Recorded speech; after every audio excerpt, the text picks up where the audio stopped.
في أول خروج لها، الفتاة مشاركة في برنامج المواعدة تخاطب المغاربة بفيديو مثير. اضطرت الفتاة المشاركة في برنامج المواعدة الذي أثار جدلا واسعا بين المغاربة في مواقع التواصل الاجتماعي إلى الخروج بتوضيح للرد على الانتقادات التي وجهت لها بخصوص لباسها ومشاركتها في برنامج. رأى البعض إلى أنه يهدف للإجهاز على ما تبقى من الحشمة والحياء لدى الشباب المغاربة. هذا وقالت المعنية في شريط توضيحي: أنا لا أسكن في المغرب، وإنما في هولندا، وخلقت بالدنمارك، وأنا ناشطة في مواقع التواصل الاجتماعي بهولندا. لم أكن أعلم بأن البرنامج سيزعج المغاربة، كما لم أفهم لماذا لباسي أزعجهم. أنا نشأت في مجتمع يعتبر لباسي شيئا عاديا، ولهذا أعتبره عاديا كذلك، رغم أنني لا أشجع الفتيات أن يلبسن نفس النمط.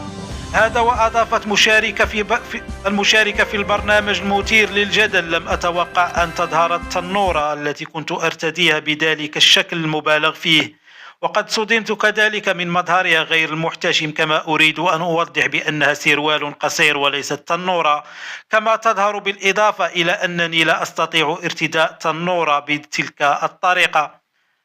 هذا وطلبت المتحدثة السماح من كل المغاربة الذين انزعجوا منها أو اعتقدوا بأنها تعمدت الظهور بتلك الصورة، مضيفة: لم أكن أريد أن أقدم تلك الصورة التي ظهرت بها. كما أود أن أوضح بخصوص منح كلبة الاختيار بين الشباب المشاركين، حيث أنني أعيش معها لوحدها وأنا أعتبرها ابنتي، وبالتالي فإن اختيار شريك حياة لا يحب الكلاب من شأنه أن يضعني في مشاكل، مما قد يضعني في موقف الاختيار بين كلبتي وشريك حياتي. هذا ويذكر أن البرنامج المذكور دفع أصوات عديدة عبر مواقع التواصل الاجتماعي إلى مطالبة السلطات المختصة من أجل التدخل العاجل.